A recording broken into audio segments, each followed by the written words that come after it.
जय हिंद। देखिए, हम लोग समझते हैं एमएसएमईज पे जो निर्मला सीतारमण ने नया स्टेटमेंट दिया और क्या क्या चीज़ है ये एमएसएमई, इसके बारे में हम डिटेल से समझते हैं। क्योंकि अभी एमएसएमई के पीछे सरकार वैसे ही पड़ी है जिस तरह रामायण में लक्ष्मण जी को तीर लगने के बाद संजीवनी बूटी के पीछे हनुमान जी पड़े हुए थे। तो देखिए, हम लोग समझते हैं एमएसएमई का फुल फॉर्म क्या होता है। एम से होता है micro small and medium enterprises. देखिए ईएस, देखिए केवल ई रहता तो इंटरप्राइज होता है यानी सिंगल उद्योग, और ईएस से इंटरप्राइजेज यानी बहुत सारे उद्योग, यानी सूक्ष्म लघु एवं मध्यम उद्योगों को हम क्या कहते हैं, एमएसएमईज कहते हैं। इसके लिए एक अलग मंत्रालय आता है। इससे बड़े उद्योग रहेंगे तो उसे कहते हैं लार्ज, उससे बड़ा रहेगा तो हैवी। आप सुने होंगे द्वितीय पंचवर्षीय योजना में भारी उद्योग, हैवी इंडस्ट्रीज को दिया गया था जगह। चलिए, हम कोशिश करते हैं कि आपको एकदम आराम से समझ में आ जाए कि एमएसएमईज क्या होते हैं। देखिए, एकदम छोटे या फिर देखिए अति सूक्ष्म लघु या मध्यम उद्योग में कौन कौन चीज़ आते हैं। सबसे पहले तो इसमें आता है पैक्ड फूड। आप बहुत सारे पैक्ड फूड खाते होंगे, कुरकुरे, चिप्स, लेज, बिस्किट, क्या क्या आता है, दुनिया भर का तो पैकेट में सामान आता है पैक्ड फूड। तो सारा पैक्ड फूड एमएसएमईज में आता है। फल और सब्जियां, ये सब भी एमएसएमईज में आते हैं। किराना की दुकान, दाल चावल राशन वासन सब एमएसएमईज में चला जाएगा। होटल एमएसएमईज में, रेस्टोरेंट जिसको हिंदी में रेस्तरां कहते हैं ये भी जाएगा एमएसएमईज में। मिल्क पार्लर, सुधा, अमूल, ये वो दुनिया भर का, राज फ्रेश, नमस्ते इंडिया, पराग डेयरी, ये सारे चीज़ किस में जाते हैं सब, एमएसएमईज में। मछली पालन, मुर्गी यानी अंडा वगैरह जो होता है, मुर्गी पालन, बत्तख पालन, ये सब भी एमएसएमईज में चले जाते हैं सब। ये एक्चुअली पशुपालन का हिस्सा है, तो ये भी बहुत माइक्रो उद्योग में जाते हैं सब। अब मील, जैसे देखिएगा आटा पीसने का मील, तेल निकालने का मील, फ्लोर मील, आटा पीसने वाला जो होता है, तो कई तरह के मील भी होती हैं सब। ये सब किस में चले जाएंगे, एमएसएमई में। आपके यहाँ चलता होगा चिमनी जिसपे ईंटा बनता है, तो चिमनी भी किस में जाएगा, एमएसएमईज में चला जाता है। और क्या आएगा, मोटर वाहन, साइकिल आ जाएगा। फर्नीचर यानी जो पलंग वगैरह शादी ब्याह में दिया जाता है, सोफ़ा वगैरह, कुर्सी, वो चला जाएंगे।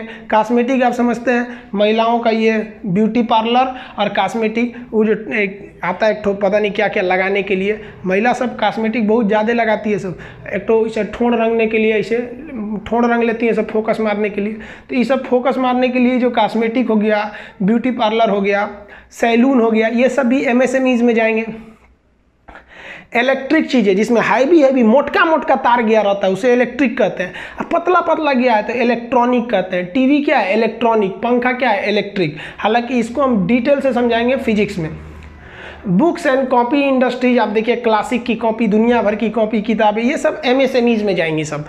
अब देखिए इधर और कुछ देखते हैं, फोटोकॉपी, दर्जी, लैब जिसमें बीमारियों की जांच होती है, जांच घर, लैब में अल्ट्रासाउंड, एक्सरे, एमआरआई दुनिया भर का चलाता है। तो ये सब भी एमएसएमईज के अंडर में आते हैं सब। इसको माइक्रो, स्मॉल एंड मीडियम यानी एमएसएमईज में रखेंगे। हार्डवेयर, हार्ड मतलब होता है कठोर, वेयर मतलब होता है सामान।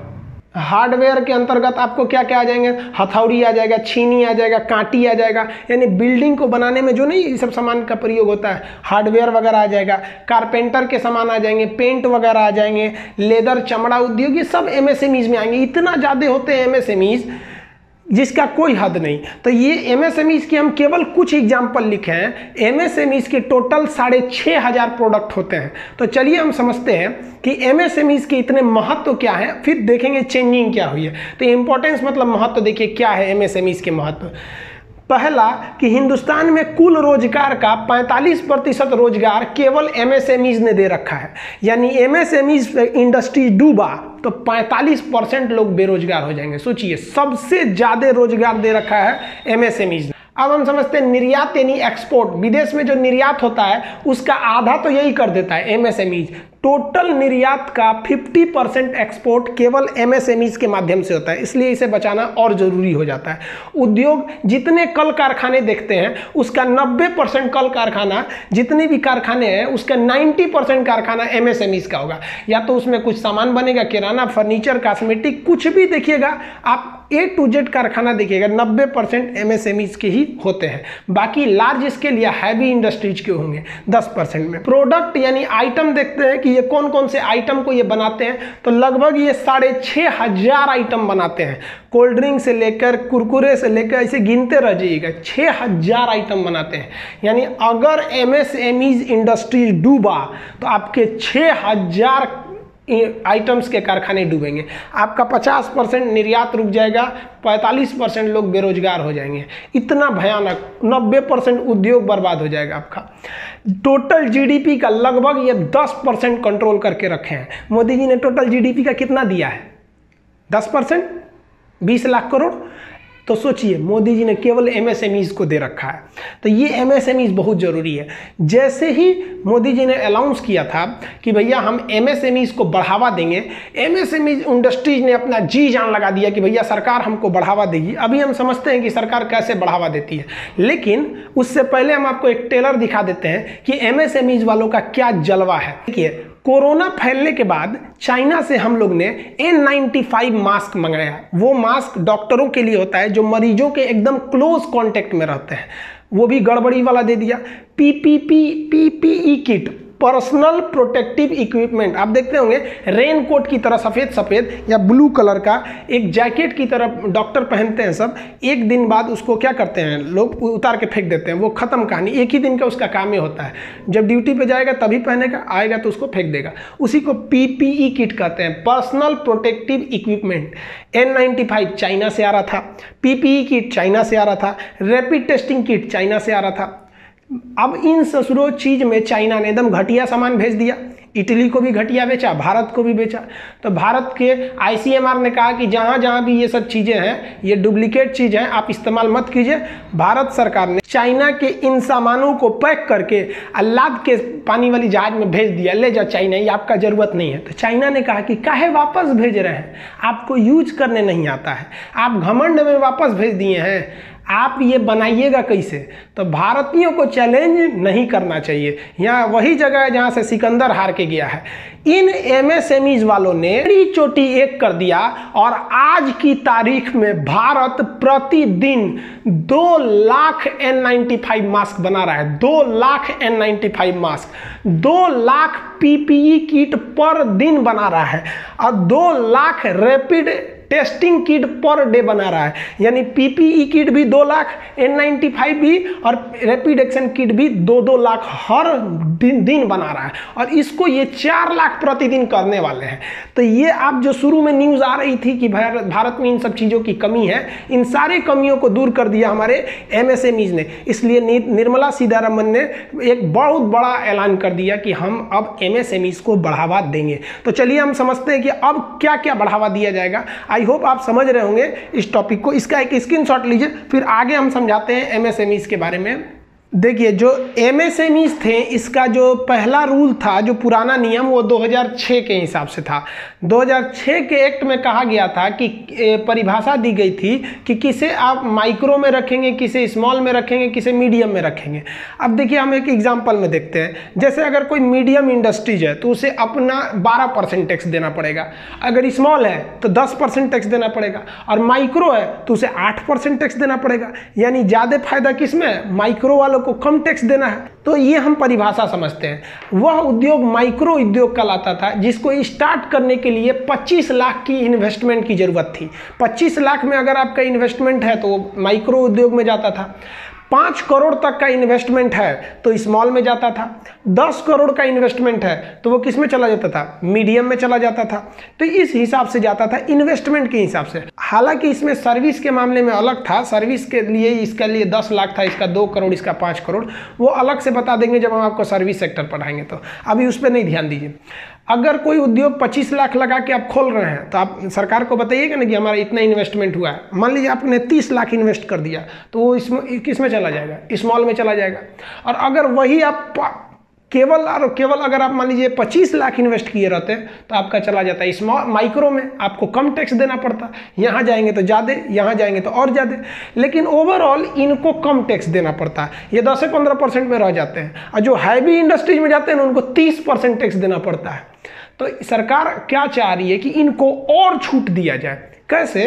तो जो न्यू एक्ट आया है उसमें कहा गया है कि देखिए वैसा उद्योग माइक्रो कहेंगे ना जिसको खोलने के लिए 1 करोड़ की जरूरत है, यानी अगर 1 करोड़ रुपया लगा के भी आप बहुत बड़ा उद्योग खोलते हैं तो सरकार बहुत कम टैक्स लेगी। सोचिए पहले 1 करोड़ लगा दीजिएगा तो चले जाइएगा स्मॉल वाले में, इसमें 25 लाख से जहां ऊपर गए तो स्मॉल में चले जाएंगे, तो फायदा हुआ कि नहीं? तो इसमें 2 चीजें कहा गया है कि अगर आपका इन्वेस्टमेंट 1 करोड़ है और 5 करोड़ का साल भर में टर्न ओवर हो रहा है तो भी हम आपको माइक्रो यानी बच्चा की तरह ट्रीट करेंगे। कुछ गलती भी कर दीजिएगा तो चलेगा, सरकार एकदम ऐसा नहीं है कि आपको बंद करा देगी। स्मॉल वाला में जहां 5 करोड़ लिमिट थी उसको बढ़ा के कर दिएगा 10 करोड़। भैया 10 करोड़ लगाओ अब 50 करोड़ का टर्नओवर करो, हम बहुत कम टैक्स लेंगे क्योंकि तुम लोग संजीवनी B2 है हमारे देश के लिए। और मीडियम वालों को भी कहा है कि भैया पुराना छोड़ो 10 करोड़ 20 करोड़ लगाओ और 100 करोड़ का टर्नओवर करो, हम तुम लोग को MSME की तरह ट्रीट करेंगे कि बाबू ये अच्छे हैं सब, इनकी ओर ज़्यादा ध्यान नहीं दीजिए, ये देश को बचा के रखते हैं सब, देश के लोगों की ज़रूरत की चीज़ें बनाते हैं सब। तो ये नया समझ में आ गया। अब हम समझते हैं कि MSMEs को वह कौन सी ऐसी बेनिफिट, वह कौन सा ऐसा छूट दिया जाता है जो लार्ज इंडस्ट्रीज या हैवी इंडस्ट्रीज को नहीं दिया जाता है। तो देखिए सबसे पहला बैंक इनको इजीली लोन दे देती है, आराम से लोन दे देती है क्योंकि इनकी गारंटी सरकार ले लेती है कि ये भागेगा नहीं। समझ में आ गया? हैवी सबको जल्दी लोन नहीं मिलता है। दूसरा, इनको जो लोन दिया जाता है उनका इंटरेस्ट रेट, ब्याज दर बहुत कम होता है। MSMEs में तीनों को कम दिया जाता है, ऐसा नहीं है कि हाँ इसको बहुत कम इसको थोड़ा ज़्यादा, लेकिन 1 के 2% का अंतर होता है। और हैवी इंडस्ट्रीज वाले ससुरन को 15% के ब्याज दर पे देगा। इन सबको मान लीजिए इसको दिया 8, 9, इसको 10, लेकिन हैवी वाले को 15% का ब्याज लगा देगा। तो पहला फायदा कि इन लोग को क्या हो जाता है भैया कि इंटरेस्ट रेट कम लगते हैं। दूसरा, टैक्स कम लग जाता है, इन लोग को बहुत कम टैक्स देना पड़ता है। अब ऐसे समझिए कि अगर आप कोई ऑयल रिफाइनरी खोलते हैं तो हैवी इंडस्ट्रीज में जाएगा, उसमें कुल कमाई का ससुरा 30% दीजिए सरकार को टैक्स, और अगर आप MSMEs में किसी में आते हैं तो 12% दीजिए। फायदा है कि नहीं MSME में? तो सरकार पूरी तरह MSME को बचा रही है। क्यों? अभी हम बता दिए क्योंकि भैया 45% रोजगार वही दे रहे हैं, 50% एक्सपोर्ट वही कर रहे हैं, 6500 से ज़्यादा आइटम बना रहे हैं, तो ये सब उनका फायदा है। दूसरा, लाइसेंस सरकार आराम से दे देती है कि हाँ भैया आप लाइसेंस ले जाइए, आपको कोई दिक्कत नहीं है। जैसे आप देखिए ध्यान से एग्जाम्पल में देखिएगा, आप अपने शहर में नोटिस किए होंगे कि कुछ ऐसे सड़कें होती हैं जहां पर टेम्पू को या जीप को नहीं जाने दिया जाता है, लेकिन हवाई बैटरी से चलने वाला रिक्शा कोनों गली में घुस जाता है। देखे हैं कि नहीं? क्योंकि वो इस सब में आ जाते हैं, उन लोग को ज़्यादा फायदा हो जाता है। अब आप ट्रक को देखिएगा, शहर के बीचों बीच में ट्रक रात 9 बजे से पहले घुसने नहीं दिया जाता है, बाईपास पे खड़ा रखता है।